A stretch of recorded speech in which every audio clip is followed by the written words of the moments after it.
மாணவ கண்மணிகள் அனைவருக்கும் என் இனிய காலை வணக்கங்கள். மாணவ கண்மணிகள் அனைவரும் நலமாக உள்ளீர்களா?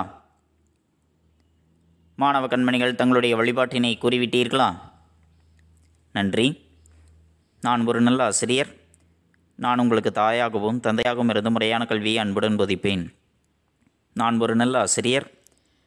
நான் உங்களுக்கு தாயாகவும் தந்தையாகவும் இருந்து முறையான கல்வியை அன்புடன் போதிப்பேன். நான் ஒரு நல்ல ஆசிரியர். நான் உங்களுக்கு தாயாகவும் தந்தையாகவும் இருந்து முறையான கல்வியை அன்புடன் போதிப்பேன். அனைவருக்கும் என் இனிய காலை வணக்கங்கள். மாணவ கண்மணிகளை, நாம் நேற்று பார்த்த பாடப்பகுதியானது தொடர் இலக்கணம் என்பது. தொடர் இலக்கணம் என்பதில் பயன்பாட்டு தொடர்கள், தன்வினை தொடர், பிறவினை தொடர், செய்வினை தொடர், செயப்பாட்டு வினைத்தொடர், உடன்பாட்டு வினைத்தொடர், எதிர்மறை வினைத்தொடர், செய்தித்தொடர், உணர்ச்சி தொடர், வினாத்தொடர், கட்டளை தொடர், பெயர் பயனிலை தொடர் என்பவற்றை பற்றி நாம் நேற்று கண்டறிந்தோம். பகுபதோறுப்பு இலக்கணம். பதம் என்பது யாது? அந்த பதத்தினுடைய வகைகள் பகுபதம், பகாபதம். பிரிக்கக்கூடியதும் பிரித்தால் பொருள் தருவதும் பகுபதம் என்பது. பிரிக்க முடியாததும் பிரித்தால் பொருள் தராததுமாக இருப்பது பகாபதம் என்பது. இதில் பகுபதம் என்பது இரண்டு வகைகளாக இருக்கின்றது, பெயர் பகுபதம், வினை பகுபதம் என்று.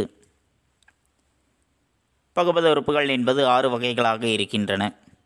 பகுதி, விகுதி, இடைநிலை, சந்தி, சாரியை, விகாரம் என்பது. இந்த பகுபத உறுப்புகளை பற்றி தெளிவுற நாம் கண்டுணர்ந்தோம். அவற்றில் மாணவர்களுக்கு ஏதேனும் ஐயம் ஏற்பட்டால் தங்களுடைய ஐயத்தினை கூறி அதற்குரிய விளக்கத்தினை பெற்றுக்கொள்ளலாம். மாணவ கண்மணிகளுக்கு ஏதேனும் ஐயம் இருக்கின்றதா? இல்லை. நன்றி. அடுத்து நாம் பார்க்கக்கூடிய பாடப்பகுதியானது இலக்கண பயிற்சிகள். பக்கம் எண் 23 எடுத்துக்கொள்ளுங்கள். பக்கம் எண் 23 இருக்கக்கூடிய கற்பவை கற்றபின் அதில் இருக்கக்கூடிய இலக்கண பயிற்சிகளை பற்றித்தான் நாம் இன்று காண இருக்கின்றோம். மாணவ கண்மணிகள் தங்களுடைய பாடப்புத்தகத்தினை எடுத்துக்கொள்ளுங்கள். தங்களுடைய எழுதுகோளினை எடுத்துக்கொள்ளுங்கள். எழுதுவதற்கு தேவையான ஒரு தாள் ஒன்றினை எடுத்துக்கொள்ளுங்கள். ஒரு சிலவற்றை புத்தகத்திலேயே எழுதுவதாக இருக்கும், ஒரு சிலவை புத்தகத்தில் எழுதுவதற்கு இடம் பத்தாது. ஆகவே மாணவ கண்மணிகள் ஒரு தாளினை எடுத்து அந்த தாளில் அதற்குரிய வினாயன், விடைகள் இவற்றை எழுதி தங்களுடைய புத்தகத்தில் இணைத்து கொள்ளுங்கள். எடுத்துக்கொண்டீர்களா? பக்கம் எண் 23 எழுதுகோள் மற்றும் ஒரு தாள் எடுத்துக்கொண்டீர்களா? நன்றி. மாணவ கண்மணிகளை, இலக்கண பயிற்சிகளில் முதலில் நாம் காண்பது தொடர்களை மாற்றி உருவாக்குக என்பது. தொடர்களை மாற்றியமைத்தல். அதில் 5 சொற்றொடர்களானது நமக்கு கொடுக்கப்பட்டிருக்கின்றன நம்முடைய புத்தகத்தில். புத்தகத்தை எடுத்துக்கொண்டீர்களா? அதில் பாருங்கள், ஒரு சொற்றொடரானது கொடுக்கப்பட்டிருக்கின்றது. அந்த சொற்றொடரை வேறொரு சொற்றொடராக மாற்றியமைக்க சொல்லி கொடுத்திருக்கின்றார்கள். அங்கே முதலில் கொடுக்கப்பட்டிருக்கக்கூடியது பதவியை விட்டு நீக்கினான் என்று இருக்கின்றது. பதவியை விட்டு நீக்கினான். இந்த தொடரை தன்வினை தொடராக மாற்ற வேண்டும். பதவியை விட்டு நீங்கினான், இதனை தன்வினை தொடராக மாற்ற வேண்டும். பதவியை விட்டு நீக்கினான் அப்படின்னா,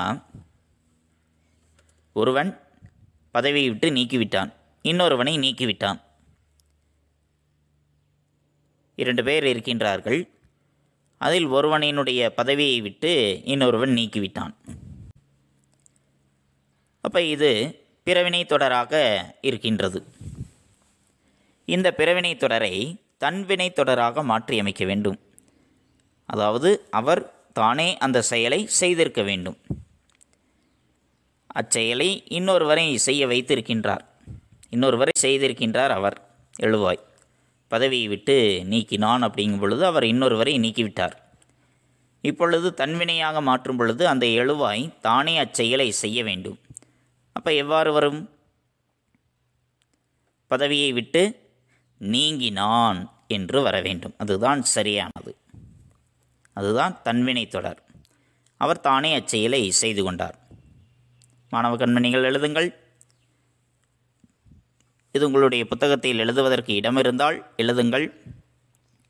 இல்லையெனில் ஒரு தாளில் 1 என்று போட்டு தொடர்களை மாற்றி உருவாக்குக என்று தலைப்பு கொடுத்து எழுதிக் கொள்ளுங்கள். பதவியை விட்டு நீங்கினான்.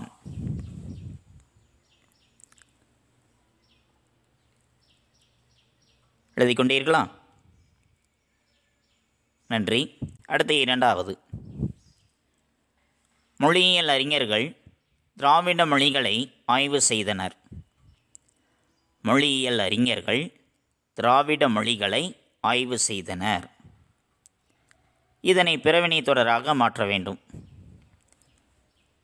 மொழியியல் அறிஞர்கள் திராவிட மொழிகளை ஆய்வு செய்தார்கள். அவர்கள் ஆய்வு செய்திருக்கின்றனர். அப்போ இது என்னது? தன்வினை. இந்த தன்வினையை பிறவினையாக மாற்ற வேண்டும். மற்றவர்களை வைத்து அவர்கள் செய்ததாக இருக்க வேண்டும். அப்போ எவ்வாறு வரும்? மொழியியல் அறிஞர்கள் திராவிட மொழிகளை ஆய்வு செய்வித்தனர்.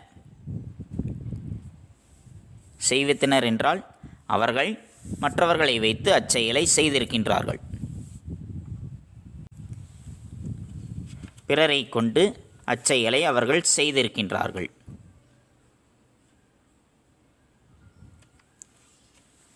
மொழியியல் அறிஞர்கள் திராவிட மொழிகளை ஆய்வு செய்வித்தனர். மாணவ கண்மணிகள் தங்களுடைய பாடப்புத்தகத்தில் எழுதி கொண்டீர்களா? மொழியியல் அறிஞர்கள் திராவிட மொழிகளை ஆய்வு செய்வித்தனர். எழுதிவிட்டீர்களா?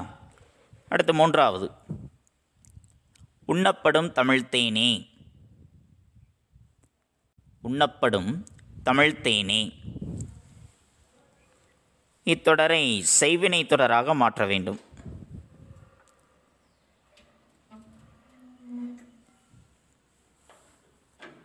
உண்ணப்படும் தமிழ்த்தேனே என்று இருக்கின்றது. இதனை செய்வினை தொடராக மாற்ற வேண்டும். அப்போ உண்ணப்படும் தமிழ்த்தேனே என்பது என்ன தொடர்? செயப்பாட்டு வினைத்தொடர். அப்போ அதனை செய்வினையாக மாற்றும் பொழுது எவ்வாறு மாற்றியமைக்கலாம்? உண்ணும் தமிழ்த்தேனே. உண்ணும் தமிழ்த்தேனே.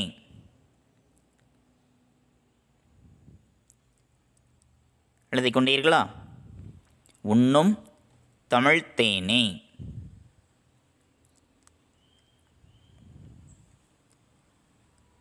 எழுதிவிட்டீர்களா? அடுத்து 4வது, திராவிட மொழிகளை 3 மொழி குடும்பங்களாக பகுத்துள்ளனர். திராவிட மொழிகளை 3 மொழி குடும்பங்களாக பகுத்துள்ளனர். இந்த தொடரை செய்யப்பாட்டு வினைத்தொடராக மாற்றியமைக்க வேண்டும். திராவிட மொழிகளை 3 மொழி குடும்பங்களாக பகுத்துள்ளனர். இது செய்வினை. இதனை செய்யப்பாட்டு வினையாக மாற்றியமைக்க வேண்டும்.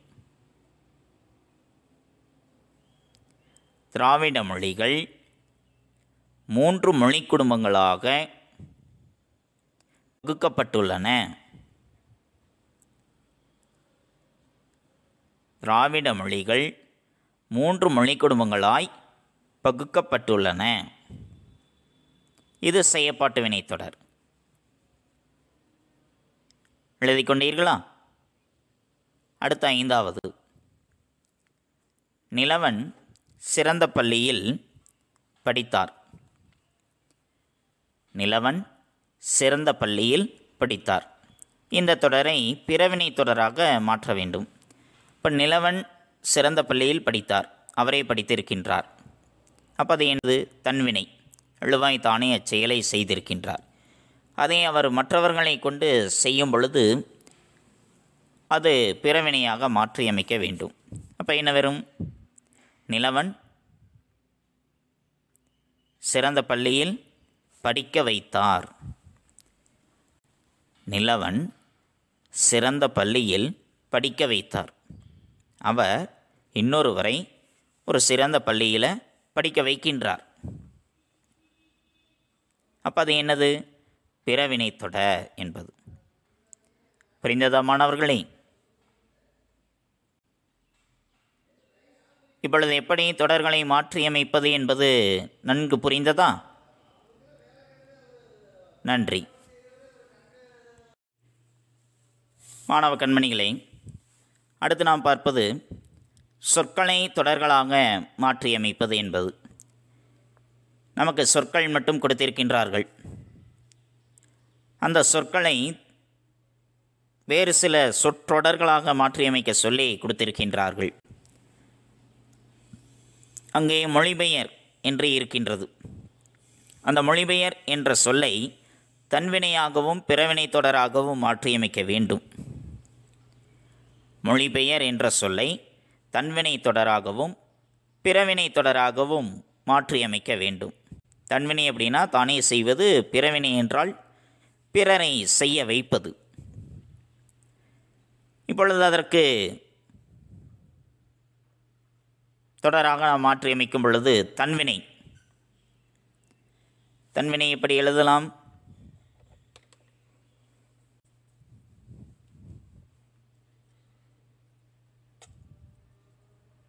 மொழிபெயர்த்தான். தன்வினை மொழிபெயர்த்தான். அதை பிறவினையாக மாற்றியமைக்கும் பொழுது மொழிபெயர்ப்பித்தான். மொழிபெயர்த்தான், அவன் செய்தான். மொழிபெயர்ப்பித்தான், பிறரை கொண்டு அச்செயலை செய்வித்தான். அதனால்தான் அது பிறவினை என்பது. எழுதி கொண்டீர்களா? அடுத்து இரண்டாவது, பதிவு செய். பதிவு செய் என்பதை செய்வினையாகவும் செய்யப்பாட்டு வினையாகவும் மாற்றியமைக்க வேண்டும். செய்வினையாகவும் மாற்ற வேண்டும், செய்யப்பாட்டு வினையாகவும் மாற்றியமைக்க வேண்டும். பதிவு செய். செய்வினை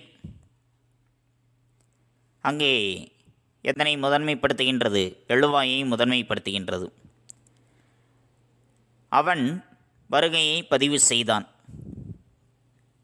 அவன் வருகையை பதிவு செய்தான். செய்வினை. எழுவாய் தானே அச்செயலை செய்திருக்கின்றார். அங்கே முதல்ல வருவது எழுவாயானது முதன்மைப்படுத்துகின்றது. அதே செய்யப்பாட்டு வினை என்று வரும்பொழுது செய்யப்படு பொருளை முதன்மைப்படுத்தும். வருகை அவனால் பதிவு செய்யப்பட்டது. அப்போ அந்த இடத்துல வருகை என்பது செய்யப்படு பொருள். செய்யப்படு பொருளானது முதன்மைப்படுத்துகின்றது அந்த வினையில். ஆகவே அது செய்யப்பாட்டு வினை என்பது. அவன் வருகையை பதிவு செய்தான் என்றால் அது செய்வினை. வருகை அவனால் பதிவு செய்யப்பட்டது என்று வந்தால் அது செய்யப்பாட்டு வினை. புரிந்ததா மாணவர்களே? எழுதி கொண்டீர்களா? அது புத்தகத்தில் எழுதுவதற்கு இடம் பத்தாது, தாளில் எழுதி கொள்ளுங்கள். அடுத்து மூன்றாவது, பயன்படுத்து. பயன்படுத்து என்பதை தன்வினையாகவும் பிறவினையாகவும் மாற்றியமைக்க வேண்டும். தன்வினை தானே செய்வது, பிறவினை பிறரை கொண்டு செய்விப்பது. பயன்படுத்து. தன்வினை அலைபேசியை பயன்படுத்தினார். அவர் அலைபேசியை பயன்படுத்தி இருக்கின்றார். அவர் தானே அச்செயலை செய்திருக்கின்றார். அதே பிறவினையாக மாற்றியமைக்கும் பொழுது அலைபேசியை பயன்படுத்தச் செய்தார். என்ன செய்திருக்கின்றார்? அலைபேசியை பயன்படுத்தச் செய்திருக்கின்றார். பிறரை கொண்டு அச்செயலை செய்திருக்கின்றார். ஆகவே அது பிறவினை என்பது. எழுவாய் தானே அச்செயலை செய்வது தன்வினை, பிறரை கொண்டு அச்செயலை செய்விப்பது என்பது பிறவினையானது. அடுத்து இயங்கு. இயங்கு என்பதனை செய்வினையாகவும் செயப்பாட்டு வினையாகவும் மாற்றியமைக்க வேண்டும். இயங்கு செய்வினை. அந்த இடத்தில் எழுவாயை முதன்மைப்படுத்தும் அந்த வினையானது. கபிலன் மின்விசிறியை இயக்கினான். யார் மின்விசிறி இயக்கியது? கபிலன். கபிலன் என்பது எழுவாய்.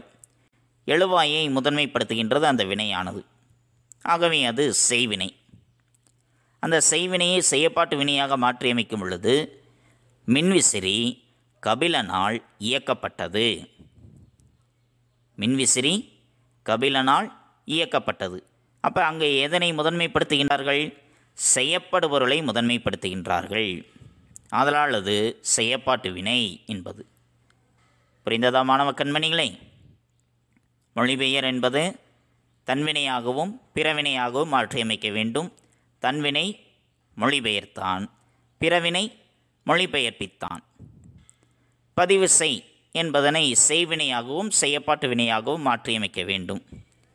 செய்வினையாக மாற்றும் பொழுது அவன் வருகையை பதிவு செய்தான். அதுவே செயப்பாட்டு வினையாக மாற்றியமைக்கும் பொழுது வருகை அவனால் பதிவு செய்யப்பட்டது. மூன்றாவது பயன்படுத்து. பயன்படுத்து என்பதை தன்வினையாகவும் பிறவினையாகவும் மாற்றியமைக்க வேண்டும். தன்வினை அலைபேசியை பயன்படுத்தினார். அதுவே பிறவினை அலைபேசியை பயன்படுத்தச் செய்தார். இயங்கு செய்வினையாகவும் செயப்பாட்டு வினையாகவும் மாற்றியமைக்க வேண்டும். செய்வினை கபிலன் மின்விசிறியை இயக்கினான். கபிலன் மின்விசிறியை இயக்கினான். அதுவே செயப்பாட்டு வினையாக மாறும் பொழுது மின்விசிறி கபிலனால் இயக்கப்பட்டது. மின்விசிறி கபிலனால் இயக்கப்பட்டது. எழுதி கொண்டீர்களா? நன்றி. மாணவ கண்மணிகளே, அடுத்து நாம் காண்பது பொருத்தமான செய்யப்படுபொருள் சொற்களை எழுதுவது. 4 சொற்றொடர்களானது கொடுக்கப்பட்டுள்ளது. அந்த சொற்றொடர்களில் ஒரு சொல் மட்டும் அங்கே கொடுக்கப்படவில்லை. அவை மேலே அடைப்புக்குறிக்குள் கொடுக்கப்பட்டுள்ளன. அவற்றுள் பொருத்தமான செய்யப்படுபொருள் சொல் எது அந்த சொற்றொடருக்குரியது என்பதை கண்டறிந்து எடுத்து நாம் எழுத வேண்டும். அங்கே கொடுக்கப்பட்டு இருக்கக்கூடிய சொற்களுள் சரியான சொல் எந்த சொற்றொடருக்குரியது என்பதை கண்டறிந்து நாம் எழுத வேண்டும். மாணவ கண்மணிகள் தயாராக உள்ளீர்களா? கொடுக்கப்பட்டு இருக்கக்கூடிய சொற்களானவை தமிழ் இலக்கிய நூல்களை, செவ்விலக்கியங்களை, நம்மை, வாழ்வியல் அறிவை என்று கொடுக்கப்பட்டிருக்கின்றது. அங்கே கொடுக்கப்பட்டிருக்கக்கூடிய 4 சொற்றொடர்களானவை தமிழ் எதனை கொண்டுள்ளது, நாம் எதனை வாங்க வேண்டும், புத்தகங்கள் நமக்கு எவற்றை கொடுக்கின்றன, நல்ல நூல்கள் நம்மை இவ்வாறு நல்வழிப்படுத்துகின்றன என்பது கொடுக்கப்பட்டிருக்கின்றது. தமிழ் எதனை கொண்டுள்ளது? தமிழ் மொழியானது, நம் தாய்மொழியானது எதனை கொண்டிருக்கின்றது?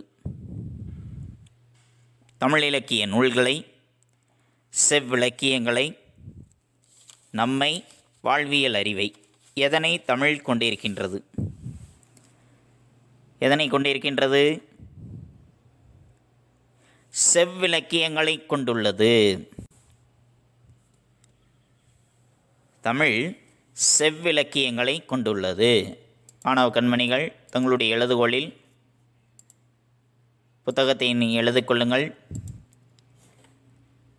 தமிழ் செவ்விலக்கியங்களை கொண்டுள்ளது.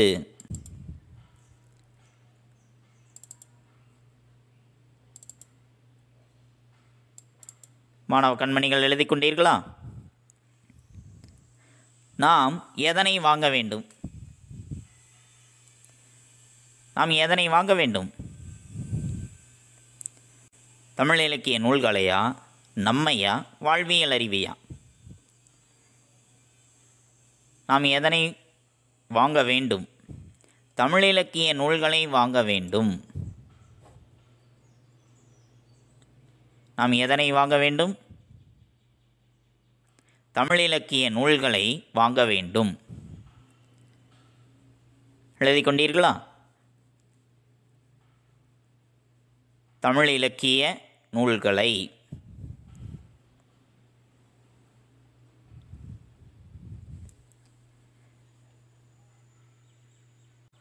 அடுத்து மூன்றாவது, புத்தகங்கள் எவற்றை கொடுக்கின்றன? புத்தகங்களானது நமக்கு எவற்றை கொடுக்கின்றது? இன்னும் 2 தான் இருக்கின்றது. நம்மை, வாழ்வியல் அறிவை. எவற்றை நமக்கு புத்தகங்கள் கொடுக்கின்றன? வாழ்வியல் அறிவை கொடுக்கின்றன. புத்தகங்கள் வாழ்வியல் அறிவை கொடுக்கின்றன. எழுதி கொண்டீர்களா? நன்றி. 4வது, நல்ல நூல்கள் யாரை நல்வழிப்படுத்துகின்றது? நம்மை. அது ஒன்றுதான் இருக்கின்றது. எழுதிக் கொள்ளுங்கள். நல்ல நூல்கள் நம்மை நல்வழிப்படுத்துகின்றன. எழுதி கொண்டீர்களா? தமிழ் செவ்விலக்கியங்களை கொண்டுள்ளது. நாம் தமிழ் இலக்கிய நூல்களை வாங்க வேண்டும். புத்தகங்கள் வாழ்வியல் அறிவை கொடுக்கின்றன. நல்ல நூல்கள் நம்மை நல்வழிப்படுத்துகின்றன. சரியான விடை எழுதி கொண்டீர்களா? புத்தகங்கள் நமக்கு எவற்றை கொடுக்கின்றது? வாழ்வியல் அறிவை கொடுக்கின்றது. ஒரு நல்ல நூல்தான் ஒரு நல்ல நண்பனை போன்றது. நல்ல நல்ல நூல்களை நாம் தேடி தேடி படிக்க வேண்டும். ஏற்கனவே நாம் புத்தக திருவிழாவிற்கு சென்று பல புத்தகங்களை வாங்கி இருப்போம். வீட்டில் நூலகத்தை கூட அமைத்திருப்பீர்கள்.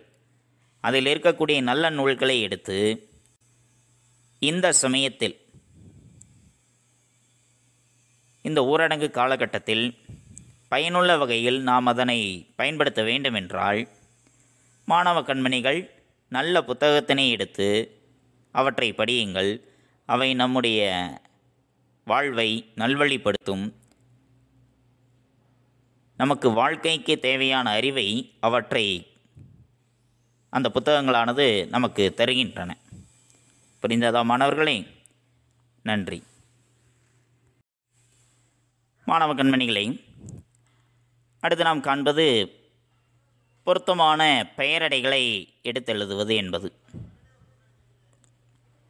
பொருத்தமான பெயரடை சொற்களை எடுத்தெழுதுவது. ஒரு பெயர் சொல்லுக்கு அடைமொழியாக வருவது அது பெயரடை. அங்கே 4 பெயரடைகள் கொடுக்கப்பட்டிருக்கின்றன. நல்ல, பெரிய, இனிய, கொடிய என்பது. அதற்கு 4 சொற்றொடர்கள் கொடுக்கப்பட்டிருக்கின்றது. எல்லோருக்கும் வணக்கம். அவன் கோடு நண்பனாக இருக்கிறான்.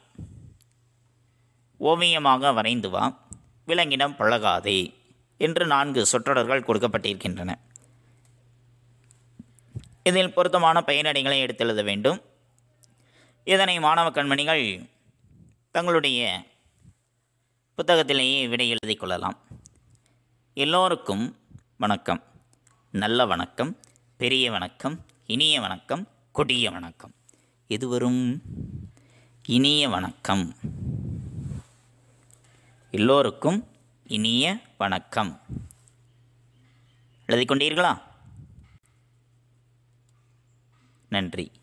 அவன் நண்பனாக இருக்கிறான். எத்தகைய நண்பன்? நல்ல நண்பன், பெரிய நண்பன், கொடிய நண்பன். எப்படி வர வேண்டும்? நல்ல நண்பன். அவன் நல்ல நண்பனாக இருக்கிறான். எழுதி கொண்டீர்களா?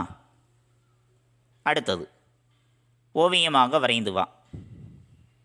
2 தான், பெரிய, கொடிய. பெரிய ஓவியமாக வரைந்து வா, கொடிய ஓவியமாக வரைந்து வா. இதுதான் வரும். பெரிய பெரிய ஓவியமாக வரைந்து வா.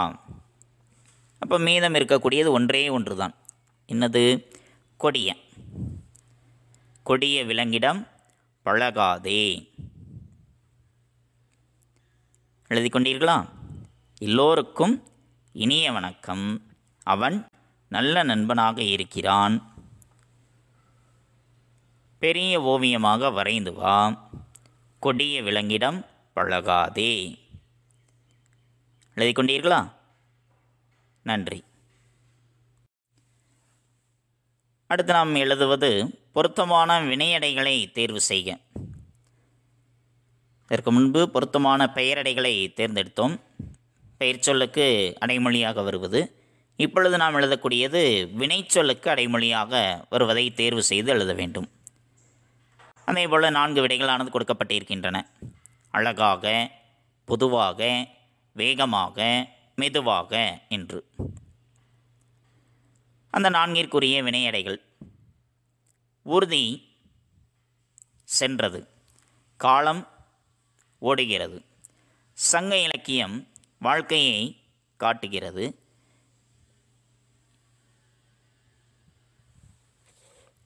இணையதளத்திலிருந்து பதிவிறக்கம் செய்யப்பட்டதை அனைவருக்கும் காட்டு. இணையதளத்திலிருந்து பதிவிறக்கம் செய்யப்பட்டதை அனைவருக்கும் காட்டு. இதில் ஊர்தி நாம் செல்லக்கூடிய வாகனம். சென்றது, அழகாக சென்றது, பொதுவாக சென்றது, வேகமாக சென்றது, மெதுவாக சென்றது. எப்படி? மெதுவாக. ஊர்தி மெதுவாகச் சென்றது.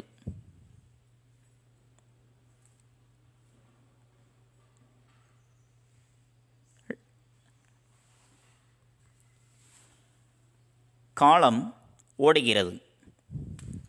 காலம் ஓடுகிறது. அழகாக, பொதுவாக, வேகமாக.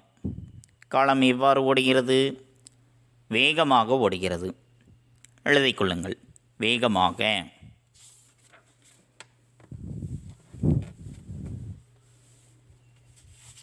எழுதி கொண்டீர்களா? நன்றி. சங்க இலக்கியம் வாழ்க்கையை காட்டுகிறது. சங்க இலக்கியம் வாழ்க்கையை காட்டுகிறது. எவ்வாறு காட்டுகிறது? அழகாக காட்டுகிறது, பொதுவாக காட்டுகிறது. அழகாக காட்டுகிறது. எழுதிக் கொள்ளுங்கள். அழகாக ஈக்கு வர வேண்டும். அழகாக காட்டுகிறது. எழுதிக் கொண்டீர்களா?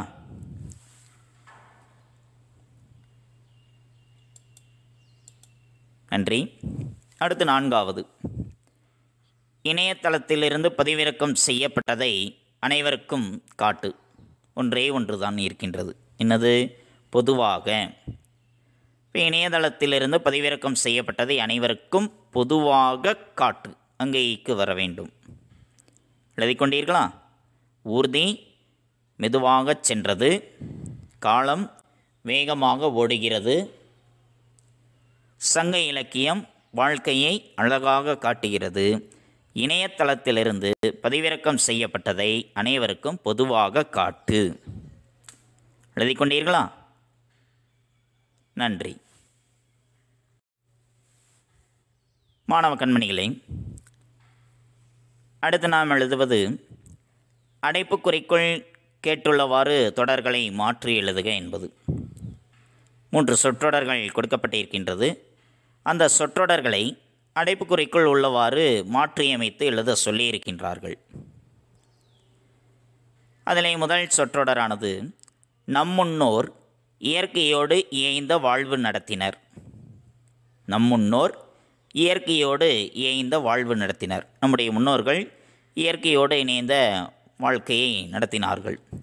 இதனை வினாத்தொடராக மாற்றியமைக்க சொல்லி கொடுத்திருக்கின்றார்கள். மாற்றியமைக்கலாமா? மாணவ கண்மணிகளுக்கு புத்தகத்தில் இடமிருந்தால் எழுதிக் கொள்ளுங்கள், இல்லையெனில் தாளில் எழுதிக் கொள்ளுங்கள். அதற்குரிய வினாத்தொடரானது நம் முன்னோர் நம் முன்னோர் இயற்கையோடு இயைந்த வாழ்வு நடத்தினரா?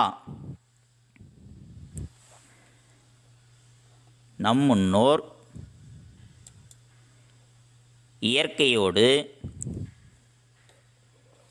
இயைந்த வாழ்வு நடத்தினாரா?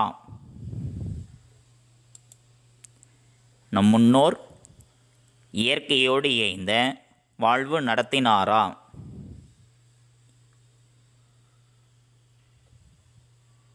நம் முன்னோர் எதனோடு இணைந்த வாழ்வு நடத்தினார்கள்?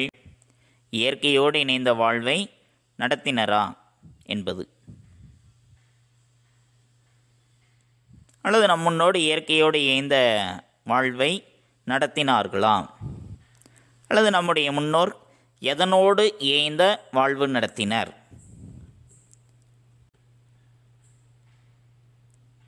அல்லது இயற்கையோடு இணைந்த வாழ்வு நடத்தியவர்கள் யார் என்றும் வினாத்தொடர் என்பதை அமைக்கலாம். அடுத்த இரண்டாவது, இசையின்றி அமையாது பாடல். இசையின்றி அமையாது பாடல், இதனை உடன்பாட்டு தொடராக மாற்றியமைக்க வேண்டும். இசையின்றி அமையாது பாடல், இதனை உடன்பாட்டு தொடராக மாற்றியமைக்கும் பொழுது இசையோடு அமைவதே பாடல். பாடலானது எதனோடு அமையும்? இசையோடு சேர்ந்துதான் அமையும். இது உடன்பாடு. எழுதி கொண்டீர்களா? மூன்றாவது, நீ இதை செய் என கூறினேன் அல்லவா? நீ இதை செய் என கூறினேன் அல்லவா? இதனை கட்டளை தொடராக மாற்றியமைக்க வேண்டும். கட்டளையிடுவதாக இருக்க வேண்டும். எவ்வாறு எழுதலாம்? நீ இதை செய், கட்டளையிடுவது. நீ இதை செய். எழுதி கொண்டீர்களா? நன்றி. மாணவ கண்மணிகளே, அடுத்து நாம் பார்ப்பது வேர்ச்சொற்களை வைத்து சொற்றொடர்களை உருவாக்குவது என்பது. வேர்ச்சொற்கள், அடிப்படை சொற்கள் மட்டும் கொடுக்கப்பட்டிருக்கும். அந்த அடிப்படை சொற்களை பயன்படுத்தி புதிய சொற்றொடர்கள் என்பதை உருவாக்க வேண்டும். 4 அடிப்படை சொற்களானது கொடுக்கப்பட்டிருக்கின்றன. அதனை வெவ்வேறு சொற்றொடர்களாக மாற்றியமைக்க சொல்லி கேட்டிருக்கின்றார்கள். எடுத்துக்கொண்டீர்களா?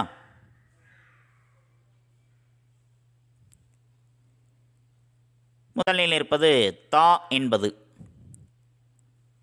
இதனை உடன்பாட்டு தொடராகவும் பிறவினை தொடராகவும் மாற்றியமைக்க வேண்டும். தா என்பதை உடன்பாட்டு தொடராகவும் பிறவினை தொடராகவும் மாற்றியமைக்க வேண்டும். முதலில் உடன்பாட்டு தொடர். குமரன் புத்தகம் தந்தான். குமரன் புத்தகம் தந்தான். இரண்டாவது பிறவினை தொடராக மாற்றியமைப்பது.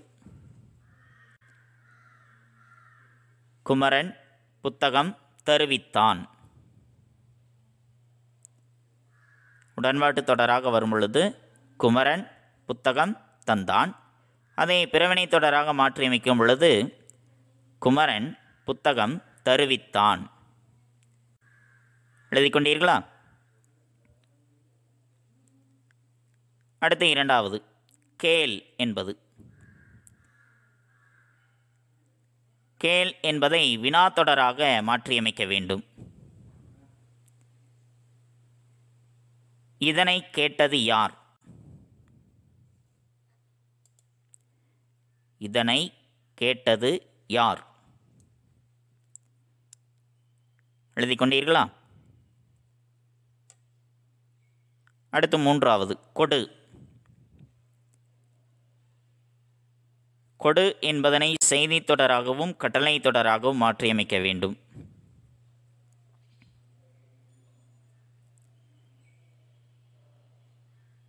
முதலில் செய்தி தொடர்.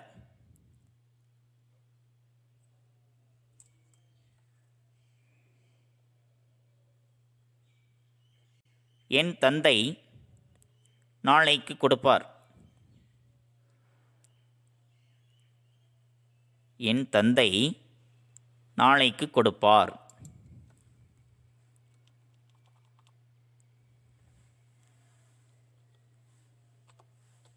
எழுதிக்கொண்டே இருக்கலாம்.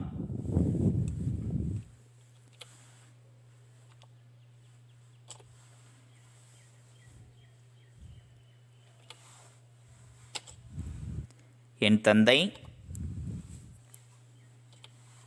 நாளைக்கு கொடுப்பார்.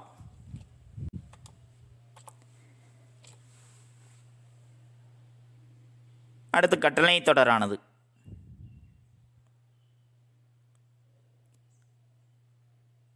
புத்தகத்தை எனக்கு கொடு.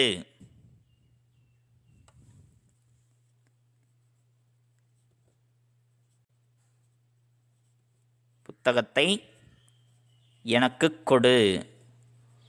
கட்டளையிடுவது.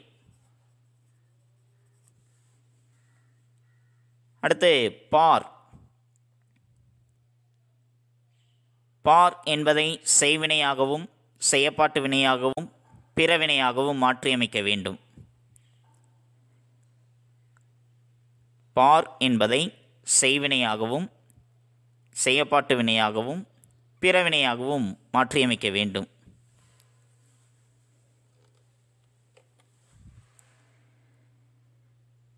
செய்வினை தொடர்.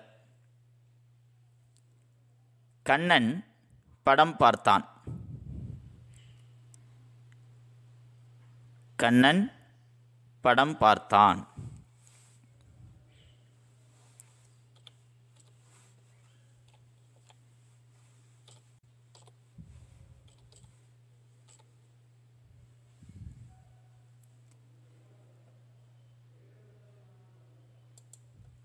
எழுதிக்கொண்டே இருக்கலாம். அடுத்து செய்யப்பாட்டு வினை தொடர்.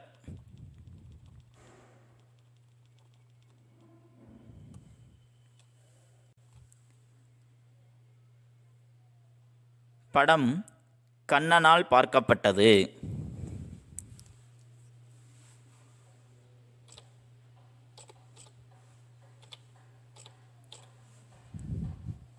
படம் கண்ணனால் பார்க்கப்பட்டது.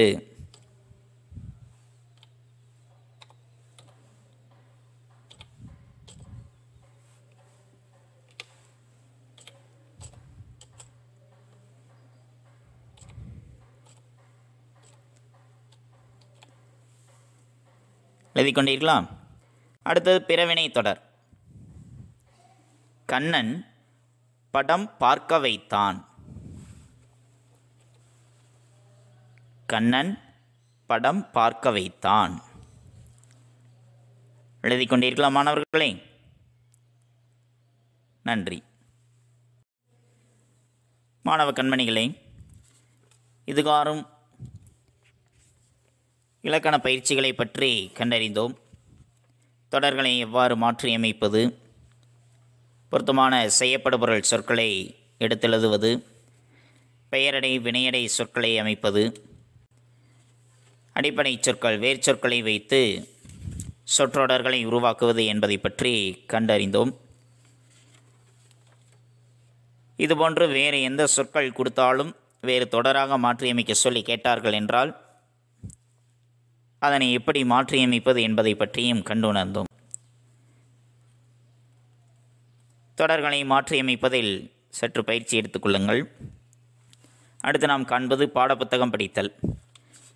பாடப்புத்தகம் படித்தல் பக்கம் எண் 21 மற்றும் 22. பக்கம் எண் 21 பகுபதொருப்பு இலக்கணம் என்பதில் ஆரம்பித்து பக்கம் எண் 22 எழுத்துப்பேறு என்பது வரைக்கும் மாணவ கண்மணிகள் படிக்க வேண்டும். எழுந்து நின்று உறக்கப்படியுங்கள். தங்களுடைய படித்தல் பயிற்சியினை சற்று மேம்படுத்திக் கொள்ளுங்கள். அடுத்தது வீட்டுப்பாடம். வீட்டுப்பாடம் பக்கம் எண் 18. பக்கம் எண் 18 எடுத்துக்கொண்டீர்களா? தங்களுடைய புத்தகத்தில் அதில் எட்வர்டு வந்தான் என்பது எழுவாய். எழுவாய் என்றால் என்ன என்று கேள்வியினை எழுதிக் கொள்ளுங்கள். எழுவாய் என்றால் என்ன? எட்வர்டு வந்தான். இந்த சொற்றொடரில் பெயர்ச்சொல் எட்வர்டு என்பதாகும். இந்த சொற்றொடர் எழுவதற்கு அடிப்படையாக அமைந்த பெயர்ச்சொல்லையே எழுவாய் என்கிறோம். இந்த சொற்றொடரில் பெயர்ச்சொல் எட்வர்டு என்பதாகும். இந்த சொற்றொடரை எழுவதற்கு அடிப்படையாய் அமைந்த பெயர்ச்சொல்லையே எழுவாய் என்கிறோம். இதுதான் வீட்டுப்பாடம். இந்த வினாவினை ஒருமுறை எழுதி பலமுறை படித்துக் கொள்ளுங்கள். மாணவ கண்மணிகள் தங்களுடைய கையெழுத்து பயிற்சியினையும் சற்று மேம்படுத்திக் கொள்ளுங்கள். மீண்டும் அடுத்த பாடவேளையில் சந்திப்போம். நன்றி, வணக்கம்.